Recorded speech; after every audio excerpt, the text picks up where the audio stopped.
بسم الله الرحمن الرحيم الحمد لله رب العالمين الحمد لله الذي هدانا لهذا وما كنا لنهتدي لولا أن هدانا الله أشهد أن لا إله إلا الله وحده لا شريك له وأشهد أن محمدا عبده ورسوله اللهم صل على محمد وعلى آل محمد وصليت على إبراهيم وعلى آل إبراهيم إنك حميد مجيد اللهم بارك على محمد وعلى آل محمد كما باركت على إبراهيم وعلى آل إبراهيم إنك حميد مجيد ورضى اللهم عن الخلفاء الراشدين والصحابة أجمعين ومن تبعهم بإحسان إلى يوم الدين أما بعد السلام عليكم ورحمة الله وبركاته.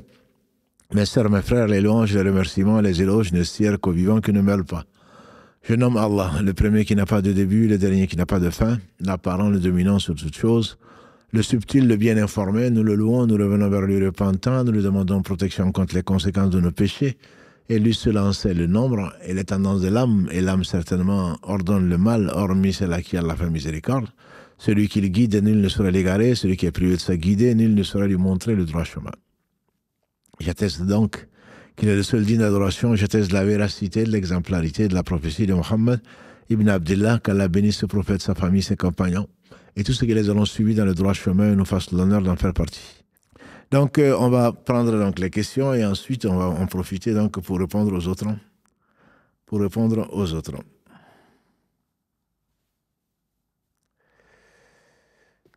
Donc, vous êtes actuellement 1150 à avoir répondu. La moyenne est de 10 sur 20 et ce n'est pas un problème, ce n'est pas sur ça qu'on sera interrogé au jour du jugement dernier. Alhamdulillah, qu'Allah nous donne plus que la moyenne à ce jour-là. Les questions donc générales, fréquemment des erreurs, c'est la première question. La 3, la 4, la 5 et la 10. On va prendre la première. Certains hadiths ont été mis par écrit sur l'ordre du prophète sallallahu alayhi wa sallam, oui ou non? Oui. Ils ont été mis par écrit sur l'ordre du prophète sallallahu alayhi wa sallam. Ça, vous avez été moins de 50%, 48% à avoir juste. Effectivement, le prophète alayhi wa sallam, entre autres, ce hadith qui a été... qui est authentique et qui a été qui a fait l'objet pendant le pèlerinage du prophète sallallahu alayhi wa sallam. Il y a Abu Shah, facile à retenir.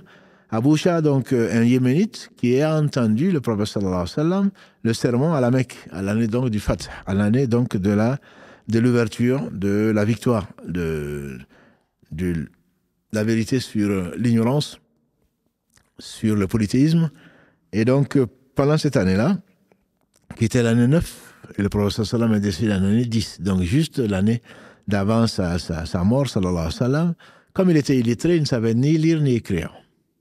Il demanda au prophète sallallahu alayhi wa sallam qu'on lui mette par écrit donc une partie de ce discours-là. Et le prophète sallallahu alayhi wa sallam ordonna à ses compagnons de le faire. Donc ça c'est un hadith qui est authentique, et qui a été rapporté par les deux références en la matière de hadith, l'imam al-Bukhari et son élève l'imam Muslim, qu'Allah le fasse tous miséricorde. Donc ça c'est la preuve qu'il a dit, écrivez ça. Il y a également bien d'autres hadiths sur l'ordre du prophète sallallahu alayhi wa sallam quand il est arrivé à Madina. Ce qui est connu, qui est réputé pour être la première constitution du monde, je dirais. Quand il est arrivé à Madina, il y avait 3 tribus juives et il y avait les croyants entre les Haus et les Khazraj. Et donc, il a fait une constitution, un pacte, un contrat, et en plusieurs points. Donc, il a dicté, et ils ont écrit cela. Ils ont écrit ça sur l'ordre du prophète sallallahu alayhi wa sallam, comme quoi la communauté musulmane, les croyants parmi les musulmans étaient une communauté, les croyants parmi les juifs étaient une communauté, et qui devaient défendre la cause commune à Madina s'ils étaient attaqués, etc., etc. Donc, c'était un contrat, et c'était écrit sur l'ordre du prophète sallallahu alayhi wa sallam. À Hudaybiyah également, en l'année 5 de l'Égypte, quand Allah les avait prouvés pour un très grand bien, qu'il appelle la victoire, Al-Fath, dans la sourate 48, dans le verset 1, Allah subhanahu wa ta'ala a dit qu'il a accordé au prophète sallallahu alayhi wa sallam une grande victoire. Inna fatahana laka fathan mubina. On t'a accordé une victoire éclatante. Et c'est, en fait, c'était le fait qu'ils voulaient y aller, on les a empêchés d'y aller à quelques lieues de la Mecque. Et finalement, donc, Qaswa, la chamelle, s'est braquée là, il n'a pas voulu partir.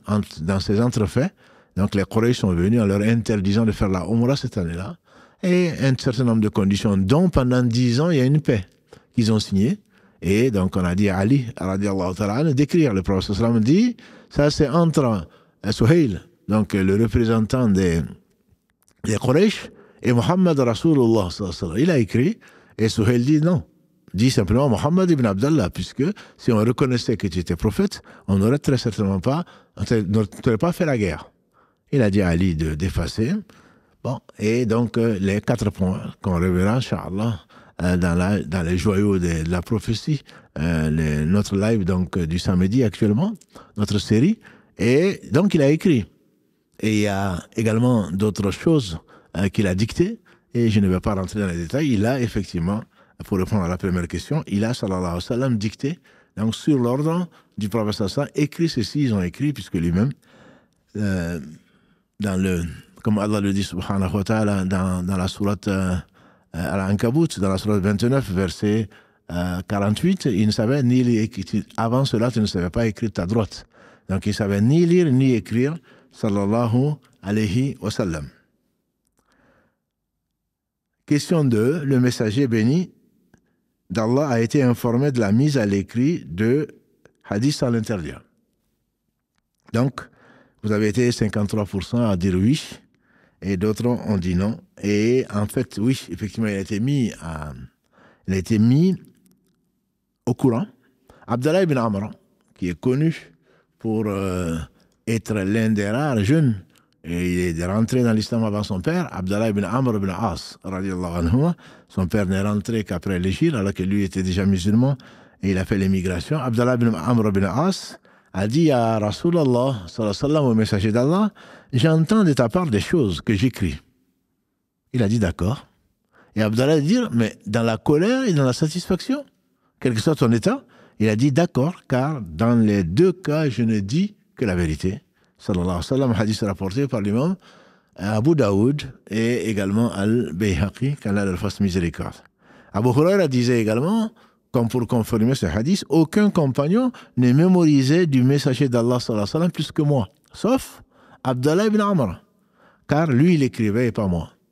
Et donc ça c'est un hadith qui est rapporté par l'imam Al-Bukhari, qu'Allah lui fasse miséricorde, sur lequel on reviendra inchallah. Mais l'imam Al-Bukhari a recensé ce hadith, et l'autre, comme on l'a vu tout à l'heure, par l'imam Abu Daoud et l'imam Al-Hakim, qu'Allah les fasse tous miséricorde, ces hommes de pionniers qui ont donné leur vie pour conserver la sunna du prophète sallallahu alayhi wa sallam. Et donc c'est pour dire qu'il y avait des gens qui écrivaient, le prophète sallallahu alayhi wa sallam le savait bien sûr, et il ne l'a pas interdit en tout cas dans ces hadiths-là qui sont authentiques. 3e question. Le messager béni a ordonné de détruire tout propos écrit venant de lui, sauf le Coran. Oui, et effectivement, là, vous avez été que 17%. On se dit, mais comment se fait-il qu'il a... Mais c'est fait exprès, je vous dis, c'est pas un jeu, c'est pas un piège non plus, c'est pour vraiment traiter la question, parce que les ennemis d'eux-mêmes, ennemis d'Allah, parce qu'ils sont ennemis de la sunna du prophète sallallahu alayhi wa sallam, ils prétextent, c'est l'un des 30 prétextes, le premier d'ailleurs, traité, et je vous donnerai, Inch'Allah, la référence tout à l'heure, on l'avait déjà donné avant, mais je vais vous donner la référence tout à l'heure, Inch'Allah, d'un livre écrit, un petit livre, écrit donc, qui cite 30 prétextes, et pour les démonter, pour donner leurs pseudo-arguments, qui ne sont que des prétextes, et la réponse. Donc, dans cette 3e question, les ennemis d'Allah, ennemis d'eux-mêmes, ils disent, le messager d'Allah sallallahu alayhi wa sallam a ordonné de détruire tout propos écrit devant lui, sauf le Coran, venant de lui, sauf du Coran. Effectivement, il y a Abu Saïd al-Khudri, qu'Allah l'agrée, dans ce qui a été rapporté par l'imam Muslim, donc dans son Sahih, donc c'est un hadith qui est authentique. Il est authentique, il a dit, n'écrivez rien de moi, que celui qui a écrit autre que moi l'efface. C'est un hadith qui est authentique. Et il y a un autre hadith de Abu Huraira qui va dans le même sens, mais comment réconcilier donc le fait qu'Abdallah ibn Amr dit au prophète sallallahu alayhi wa sallam qu'il écrivait, et est-ce qu'il faut qu'il n'écrive que quand il est satisfait et pas quand il est en colère? On sait qu'il ne se mettait en colère que pour Allah subhanahu wa ta'ala, et que même, comme il a dit, même en colère, il disait la vérité. Et ce hadith de Abu Saïd al-Khudri est rapporté, lui, par l'imam Muslim. Donc ici, les savants disent en fait 2 choses. La semaine dernière, on a vu, si vous en souvenez, que le hadith peut abroger le hadith. C'est l'exemple qu'on a pris, c'est que je vous avais interdit de visiter les cimetières. Maintenant, visitez-les, ça vous rappelle la mort. Donc, ça prouve bien que c'est quelque chose qui est venu, hein, qui vient abroger une sentence précédente par miséricorde d'Allah subhanahu wa ta'ala. C'est pour cela, entre autres, ceux qui se prennent pour ceux qui ne sont pas, ont intérêt à connaître au moins quels sont là. Non, c'est un hadith. Non, le hadith, il est authentique, oui. Mais est-ce que le hadith, il est valable? Est-ce qu'il n'a pas été abrogé par un autre qui est authentique? Est-ce que c'est pas un hadith qui est chaz, donc, ou gharib? Parce que les savants trouvent des hadiths qui sont plus forts, dans quel contexte il a été émis, etc., etc. Donc, il faut être savant pour parler, et surtout craindre Allah subhanahu wa ta'ala, pour parler de sa religion, et notamment des paroles du prophète sallallahu alayhi wa sallam, de qui on prend. Et que Allah a conservé, subhanahu wa ta'ala, tant le Coran que la Sunna, en suscitant, en créant et en bénissant des gens qui ont passé leur vie donc à transmettre et surtout à défendre donc cette Sunna-là. En réalité, donc, disais-je, Abu Saïd al-Khudri a bien dit le hadith, il est authentique. Abu Huraira, et de même que Abdallah ibn Amr ibn As, ont dit que le prophète savait qu'ils écrivaient, il n'a pas interdit. On a vu que dans l'année 9, l'avant-dernière année de sa mort, de sa vie, il a dit d'écrire. Donc, alhamdoulilah, ce n'est pas contradictoire. Les meilleurs d'entre nous, c'est ceux qui arrivent à comprendre, à qui Allah a donné la capacité de comprendre et de concilier. En fait, ce qu'ils disent, c'est que le hadith Abu Saïd al-Khudri, ça soit s'adresser à des gens, n'écrivez rien de moi parce qu'il était en train de... Et des gens qui venaient de rentrer dans l'islam, ou c'était au début de l'islam, où les gens ne connaissaient pas le Coran était révélé, au début, il a interdit d'écrire tout ce qui venait de lui, et donc de se consacrer au Coran. Et alhamdoulilah, Allah l'a préservé, comme il a promis, verset 9 de la sourate 15, Inna nahnu nazzalna dhikra wa inna lahu lahafidhun. C'est nous qui avons fait descendre le rappel, c'est-à-dire le Coran, et c'est nous qui nous chargeons donc de le conserver, ce qui est le cas, dans le cœur des hommes et des femmes, qui sont ceux que Allah a préservés et qu'il a choisis, et également dans un livre qu'on appelle le Coran. Donc, Allah a voulu donc conserver sa parole, sallallahu alayhi wa sallam. Une fois que la parole est restée dans le cœur des gens et qu'on connaissait le Coran, son style, qui n'a rien à voir avec les paroles des hommes, y compris les hadiths. Quand on prend les hadiths, quand on prend les versets du Coran, on voit tout de suite la différence.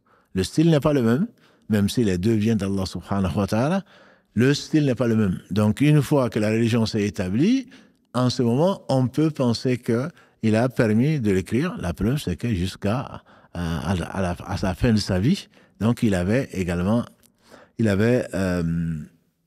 savait et il a dicté même des lettres. Donc il peut pas être à ce point oublieux pour oublier qu'il avait interdit. Un argument également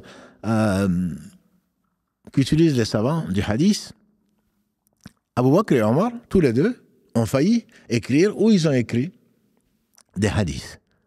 Très peu, mais ils ont écrit ou ils ont voulu faire des récits et des livres.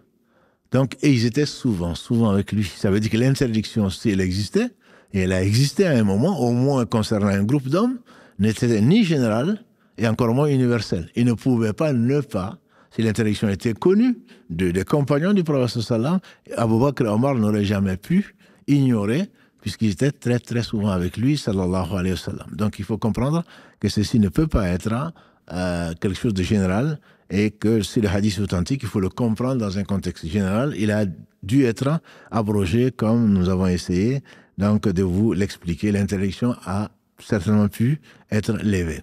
L'interdiction a pu être levée. Donc ça, c'est, j'espère que la question 3 a été comprise. Question 4, sous quel calife l'ordre fut donné de compiler le hadith? Le calife, c'était...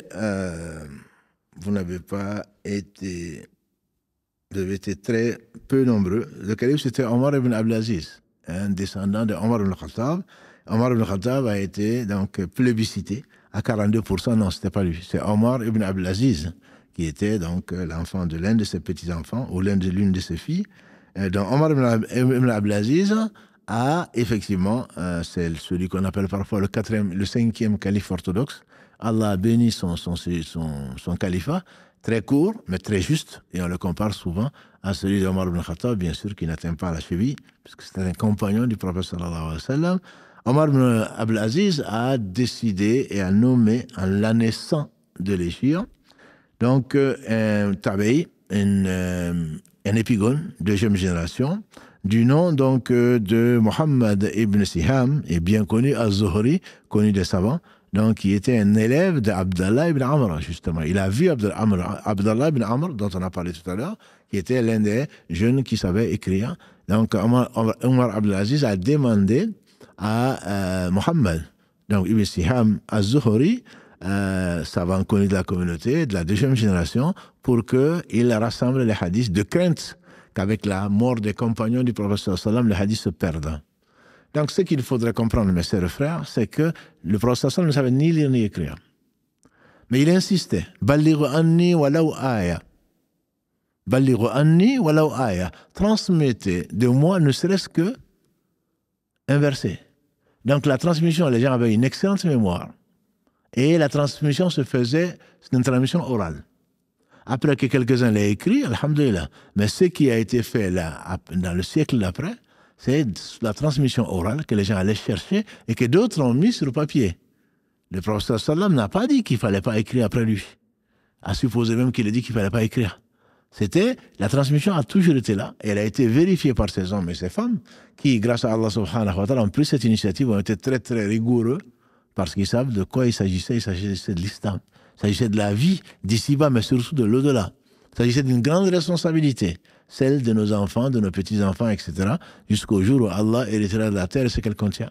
Donc c'était très conscient, c'est pour cela qu'ils ont consacré leur vie à enseigner. Qu'ils l'aient enseigné oralement ou par écrit, finalement, le problème ne se pose même pas, sauf pour ceux qui ont le cœur malade et qui, donc, veulent polémiquer, et on n'est pas obligé d'être musulman. Donc pourquoi essayer de se forcer ou de trouver des prétextes pour ne pas le faire?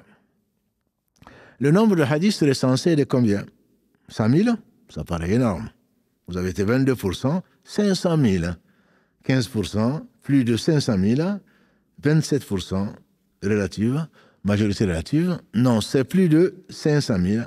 C'est effectivement plus de 500 000, puisque l'imam al-Bukhari, Mohammed, il s'appelait Ibn Ismaïl. Il est né à Bukhara, qui était donc une des villes de l'ancienne Union soviétique. Bukhara, donc c'était pas un arabe, ni Abu Daoud, ni d'autres d'ailleurs. Et Abu Abdallah, j'aime bien ses kunya, le père d'Abdallah, Abu Abdallah Mohammed ibn Ismaïl. Donc il est né en 194 de l'Hégire, il est mort en 256. C'était un ascète, quelqu'un qui avait divorcé avec ce bas monde, un dévot qui, alhamdulillah, adorait Allah subhanahu wa ta'ala parce qu'il le connaissait, il l'aimait. Et c'était un mujtahid. Il fait partie des savants. C'est-à-dire que même s'il a voulu ne pas être célèbre en créant une école, en ayant des élèves comme Muslim, etc., mais il est quand même, tout ce, avec sa science, lui permettait de déduire des lois à partir du Coran et de la Sunna. Et donc, c'est lui qui a écrit le livre le plus authentique parmi les livres de hadith, le livre le plus authentique. C'était un élève de l'imam Ahmad, le 4e des 4 écoles, et de Yahya ibn Ma'in, dont on a parlé la semaine dernière, qui est un des élèves, un des amis, et un collègue, et un savant de la communauté, un compagnon de l'imam Ahmad, donc c'est la même génération, et de Ali al-Madini, qui est également connu des savants. Rien que l'imam al-Bukhari, on dit qu'il avait mémorisé 600 000 hadiths tout seul. 600 000 hadiths. 600 000 hadiths tout seul. Et un de nos savants des hadiths, Abu Daoud, qui est connu, qui, après l'imam Bukhari et Muslim, c'est son sunan, qui vient en 3e position dans l'authenticité, il lui avait mémorisé 500 000 hadiths. 500 000 hadiths. Mais l'imam al-Bukhari, de ces 600 000 hadiths qu'il avait mémorisés, j'en ai dit plus de 600 000, plus de ces 600 000 hadiths qu'il avait mémorisés, pour chaque hadith, on dit qu'il faisait 2 rak'ah avant de faire ce qu'on appelle l'authentique de l'imam al-Bukhari. Pour chaque hadith, avant de le mettre dans le hadith, de le retenir, on dit qu'il faisait 2 rak'ah d'istikhara. Il a constitué son authentique en 16 années. Et pourtant, l'authentique ne contenait que 7397 hadiths, dont seulement 2602 qui ne sont pas répétés. Donc, il répétait certains hadiths parce que les voix sont différentes. Il n'en a mis que 700 000 dedans sur les 600 000 qu'il connaissait. Qu'Allah le bénisse. Et son élève musulman a fait la même chose avec des critères légèrement différents, mais c'est l'authentique des musulmans quand on parle de Bukhari et Muslim, ou muttafaqun alayh, c'est-à-dire ils sont d'accord dessus, c'est-à-dire les deux. Il a été l'élève de Muslim, enfin, il a été le maître de Muslim, dont l'authentique contient 7275 hadiths, dont 4000 qu'il a gardés donc, dans son authentique, 4000 qui ne sont pas répétés. Et donc ça, ce sont des hommes, et on dit qu'il s'est vu en rêve pour rentrer dans le domaine du hadith, il s'est vu en rêve il a vu le prophète sallallahu alayhi wa sallam, plutôt il a vu en rêve, et il y a des mouches qui se mettaient sur lui, sur son corps, et lui, il a été chargé de prendre de l'éventail pour chasser les mouches. Et effectivement, ces mouches sont très nombreuses et sont de plus en plus grosses aujourd'hui avec les réseaux sociaux. Mais à l'époque déjà, ils ont menti sur le prophète sallallahu alayhi wa sallam. Donc Allah l'a chargé, entre autres hommes, Allah l'a élu, l'a chargé pour défendre sa religion. Il n'a besoin de personne.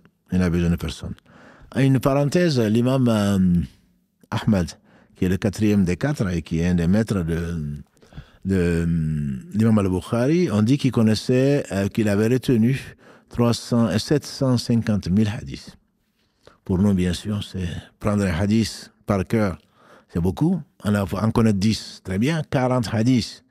Et celui qui retient 40 hadiths et qui les transmet, Allah lui assure ce qu'il lui assure, la félicité dans l'au-delà, donc c'est beaucoup. Et donc ceux-là, ce sont des hommes, 750 000 hadiths dans le cas d'Ahmad, 600 000 dans le cas d'Al-Bukhari, dans le cas d'Abu Daoud, 500 000. Voilà des hommes pour qui on espère vraiment le paradis. Ils ont passé leur vie à cela. Et pour la petite histoire, vous la connaissez peu probablement, on dit que l'imam Al-Bukhari a fait un voyage, un très long voyage, pour aller vérifier un hadith. Quand il est arrivé, il a demandé, il n'avait pas de temps à perdre, c'est pas comme nous. On s'ennuie, on tue le temps. L'imam Bukhari est arrivé de voyage, il a été directement chercher la personne, parce que, comme je vous l'avais dit la semaine dernière, lui, il ne prenait pas de hadith, un tel a dit, Karim a dit, c'est l'exemple que j'avais pris. Karim a dit, non. J'ai entendu Karim dire, ce qui veut dire que je l'ai entendu de sa bouche. Et j'ai entendu de mes oreilles. Pas que Karim a écrit ou qu'il a dit à quelqu'un qui finalement m'a dit que Karim a dit. Il fait des voyages de centaines de kilomètres à cheval. Il arrive directement dans la ville en question et il va chercher la personne était absente. Il a porté la personne absente, on dit qu'elle est partie au champ parce qu'elle travaillait. Au lieu de s'asseoir, se reposer, attendre que la personne vienne, tout ça c'est du temps perdu, il va directement voir la personne sur ses terres. Il lui passe le salam, il trouve la personne dans une position spéciale. Elle avait pris donc son habit, l'a replié, comme vous pouvez imaginer, avec ses deux mains, et il lui a passé le salam. L'homme lui a répondu, il a dit, qu'est-ce que tu as dans la partie cachée de ton habit? Il dit, je n'ai rien. Simplement, mon cheval a fui, et je veux lui faire semblant que j'ai quelque chose pour que le cheval s'arrête et qu'il s'approche pensant qu'il y a de la nourriture dedans. Il a dit, alors je t'ai venu te demander si tu avais entendu ce hadith de un tel, mais comme tu as menti, tu mens au cheval, je me suis dit que tu peux mentir à quelqu'un. Donc, il est reparti sans prendre le hadith. Sans prendre le hadith de cet homme. C'est pour dire l'intégrité, l'exigence des gens quand il s'agit de la religion. C'est tout à fait normal que j'essaie d'attraper par un artifice quelconque. C'est que j'ai perdu mon cheval et peut-être même que je ne vais pas le retrouver. Comment je vais rentrer à la maison et je ne sais quoi d'autre. Le cheval s'est enfui, mais ce n'est pas un prétexte pour mentir. Et vous vous rappelez certainement que Héraclius a dit à Abu Sufyan, est-ce que cet homme a menti avant la révélation? Il a dit non. Il a dit, je me suis dit, celui qui ne ment pas aux hommes ne va pas mentir sur Dieu. Quand tu commences à jouer, à mentir aux hommes, qu'est-ce qui nous assure que tu ne vas pas mentir sur Dieu, que tu vas pas mentir sur son prophète sallallahu alayhi wa sallam? Voilà toute la beauté du hadith, si seulement les ignorants pouvaient se taire ou alors apprendre, plutôt que de mentir donc sur le prophète sallallahu alayhi wa sallam. Et on verra dans le reste du hadith ce qu'il a dit à propos donc des gens qui ont menti sur son compte. Hadith question numéro 5, donc, c'était le nombre de hadiths. Numéro 6, l'homme qui a rapporté le plus de hadiths authentiques. Donc, c'est qui? Abu Huraira, Anas ibn Malik. Vous avez été très nombreux, 70% à dire que c'est Abu Huraira. Effectivement, c'est lui. Abu Huraira, il a rapporté ce qui a été consigné quand on a tout compté. Il a rapporté en réalité 5374 hadiths. C'est lui qui a rapporté le plus de hadiths du prophète sallallahu alayhi wa sallam. Pourtant, il n'a vécu avec le prophète sallallahu alayhi wa sallam que 3 ans. Il est rentré dans l'islam en année 7. Il était quelqu'un qui était dévoué à la cause de l'islam et il vivait dans la mosquée, dans la soufa, l'arrière de la mosquée, avec quelques-uns, quelques pauvres. Il vivait là-bas. Les gens le ramenaient ce qu'ils pouvaient le ramener. Il était toujours avec le prophète sallallahu alayhi wa sallam. Il a dit au prophète alayhi wa sallam, tu dis beaucoup de choses et moi j'oublie. Le prophète sallam dit, tends ton habit. Il a tendu l'habit. Le prophète sallam a fait des invocations. Il a dit, reprends ton habit. Et il a remis son habit sur lui. Il dit, depuis, je n'ai plus jamais oublié un seul hadith. S'il n'a rapporté que 5374, c'est ce qu'Allah a voulu. Il en a entendu certainement plus. Et Abu Huraira, il dit, comme je vous l'ai dit tout à l'heure, vous dites qu'Abu Huraira rapporte beaucoup de hadiths, alors que les gens, quand ils allaient vaquer à leurs occupations, au marché, etc., moi, j'étais avec le prophète sallallahu alayhi wa sallam. Donc, il a entendu, Allah l'a béni, malgré le fait qu'il est rentré tard dans l'islam, relativement par rapport aux autres, bien sûr, et il a rapporté autant de hadiths. Et Marwan ibn Hakam, un calife de l'époque, a voulu le tester sa mémoire. Il a dit au secrétaire, Abu Huraira, raconte-moi des hadiths. Il lui a raconté un certain nombre de hadiths. Et son secrétaire était derrière lui, il a pris des notes. Un an après, il a convoqué. Il a dit, est-ce que tu peux me rapporter les hadiths que tu avais rapportés l'année dernière? Et le secrétaire vérifiait. Il n'a pas changé un seul mot de ce qu'il avait dit il y a un an. Nous, on est incapable, entre un live et un autre, que dis-je, dans une conversation, qu'est-ce que tu avais dit? Et on va donner le sens et peut-être même se tromper sur ce qu'on a dit. Un an après, c'était gravé encore sur sa mémoire. Ça, ce sont des hommes qu'Allah a choisis. Ça lui est facile. Hein? Il a créé les anges, il n'en a pas besoin. C'est des hommes qu'Allah a choisis. On dit que Al-Bukhari, qui est donc bien après Abu Huraira, Al-Bukhari, on dit qu'il suffisait qu'il regarde une chose pour la retenir. C'est étonnant, 600 000 hadiths, mais c'est étonnant pour nous. Aujourd'hui, quand on parle de surdoués qui sortent des classes, il est vraiment doué. Hein? Et non. À côté de ça, ils ne sont pas. On dit que l'imam Nawawi, quand il fasse miséricorde, on dit qu'il avait appris le Coran entier, il avait 7 ans. L'imam Shafi'i, on dit qu'il a appris le Coran entier, il avait 10 ans.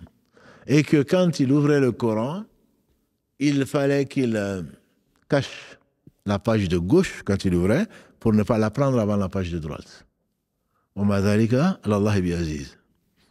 tout cas, il y a des gens qui ont une excellente mémoire. Et grâce à Allah subhanahu wa ta'ala, sur laquelle, bien sûr, ils seront interrogés, est-ce qu'ils l'ont utilisé à bon escient ou est-ce qu'ils en ont profité pour abuser des gens, pour gagner de l'argent? Voilà, ceux-là, en tout cas, on peut témoigner qu'ils l'ont utilisé comme on nous l'a enseigné et qu'Allah subhanahu wa ta'ala donc les bénisse et leur accorde le meilleur. Donc ça, c'était la question numéro 6. Quel est l'homme qui a rapporté le plus de hadiths? Il n'y a pas de discussion dessus. C'est bien Abu Huraira. Et après Abu Huraira, celui qui a rapporté donc le plus de hadiths, c'est Ibn Omar, le fils d'Omar, connu et respecté pour ce qu'il a été. Très très fidèle à la sunna du prophète sallam, au point que Ibn Omar, on dit quand il voyageait, était très souvent avec le prophète sallam, mais pas autant que son père. Quand il voyageait et qu'il arrivait quelque part, il se couchait. On dit, mais qu'est-ce que tu fais? Qu'est-ce que tu fais là? Il dit, parce que j'ai vu le prophète sallallahu alayhi wa sallam se coucher là. On dit, oui, mais il y avait un arbre qui n'est plus, qu'on a coupé. Il dit, je ne t'ai pas posé de questions. Moi, je l'ai vu se coucher là, je me couche là. Il était connu pour être celui des compagnons du prophète sallallahu alayhi wa sallam qui appliquaient la sunna à la lettre, les autres aussi, selon leur compréhension. Ibn Omar donc passe pour être le deuxième qui rapporte le plus de hadiths avec 2630 hadiths, qu'Allah le bénisse ainsi que son père. Après c'est Anas, 2286 hadiths. Anas c'est donc celui qui a 10 ans sa mère Sulaym, qu'Allah la bénisse, ainsi que celles qui ont accompagné le prophète sallam et celles qui ont suivi, qui avaient pour objectif l'au-delà et aller au paradis, comme lui a conseillé, comme lui a annoncé le prophète sallallahu alayhi wa sallam.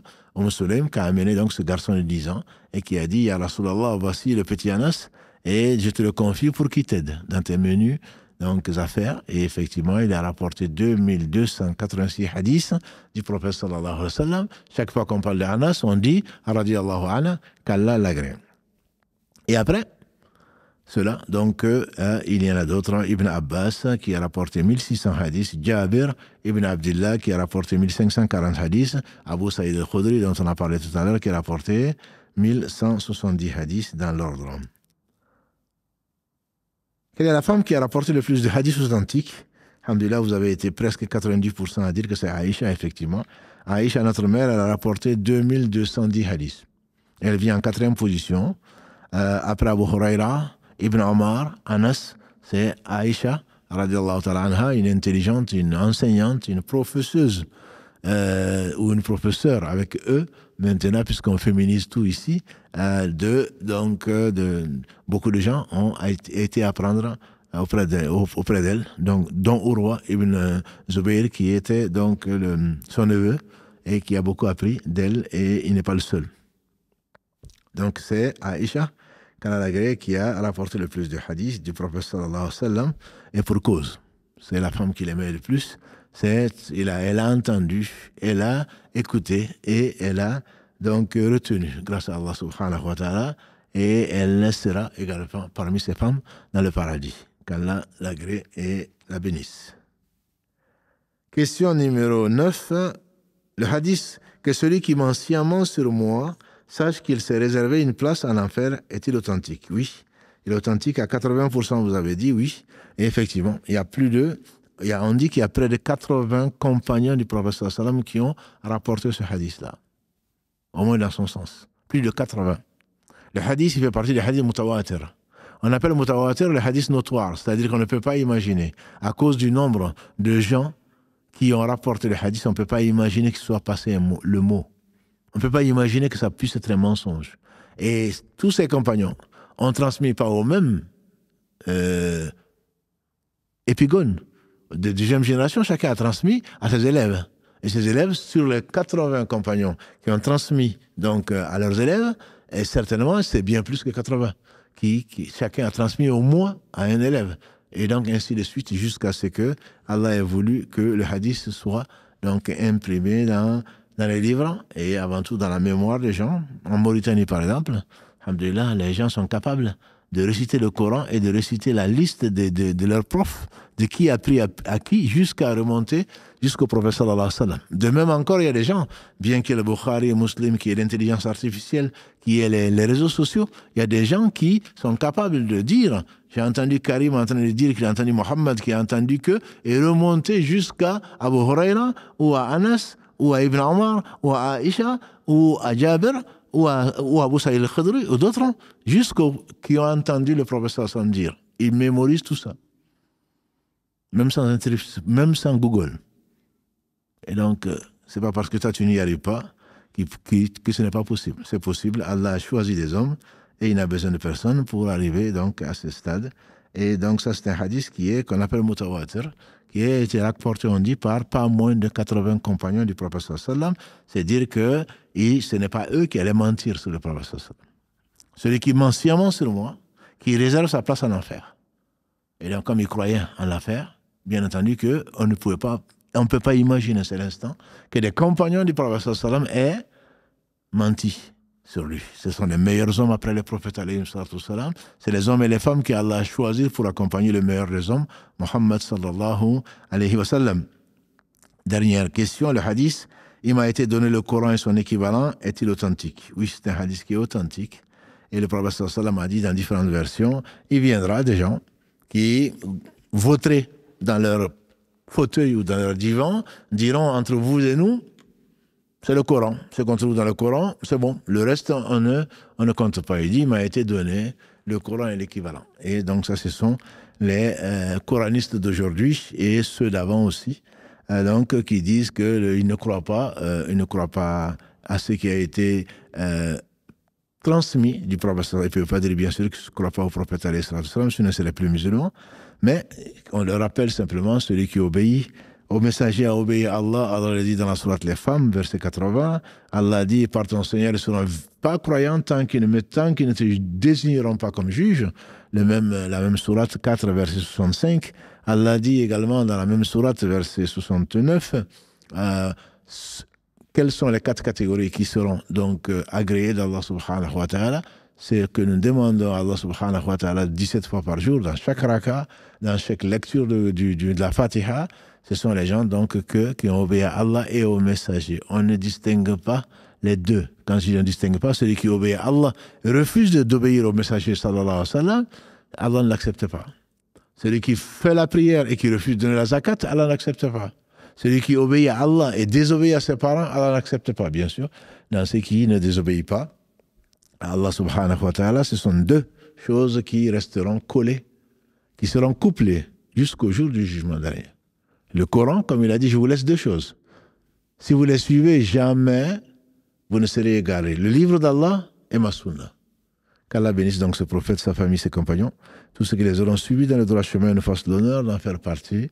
On espère, alhamdulillah, au travers donc, de cet enseignement ou de cette révision, que nous avons retenu l'essentiel.